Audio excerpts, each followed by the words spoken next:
Ano po yung posibleng implikasyon nung pag-waive naman ni dating Pangulong Rodrigo Duterte sa kanyang karapatang dumalo dito?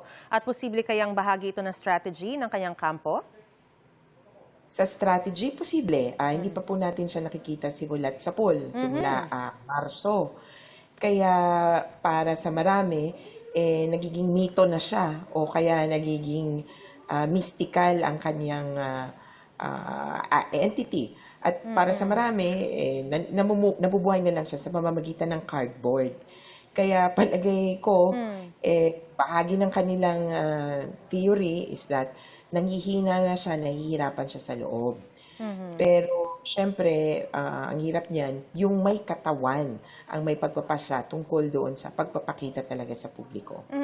Sa status conference, pwede niyang i-waive. Pero di ba sa mismong trial proper, dapat dumalo talaga, mag-appear talaga si dating Pangulong Rodrigo Duterte?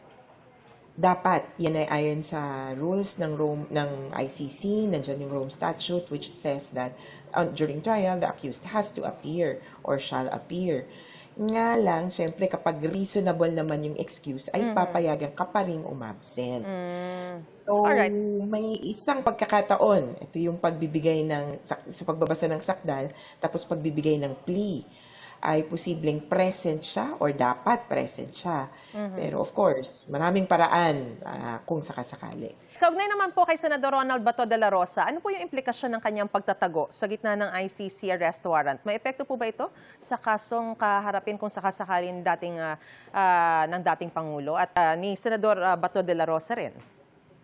Well, hindi konektado or hindi dikit ang kung ano pang desisyon ni Bato de la Rosa doon sa kaso ni Duterte. So, KKD yan, KKD, kanya-kanyang defense.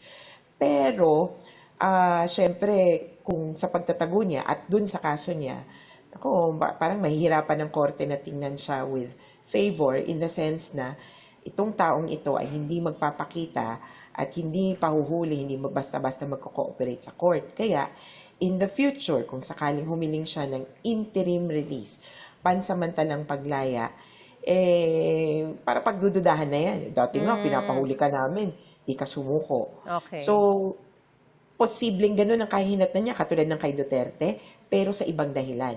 Hindi pinapayagan ng interim release. Ito kay Duterte dahil siya mismo ayaw kilalanin ang jurisdiction ng court. Ito namang isa, dahil hindi nagko-cooperate sa korte. Pero hindi, pwede kayo maging aggravating circumstance yun? Kay Duterte? No, I mean naman. kay Senador de la Rosa. Yung hindi niya pagpapakita, pagtatago niya. Dun sa mismong penalty, mukhang hindi naman ganun kabigat, pero Okay. sana it could be mitigating. Kung susuko siya.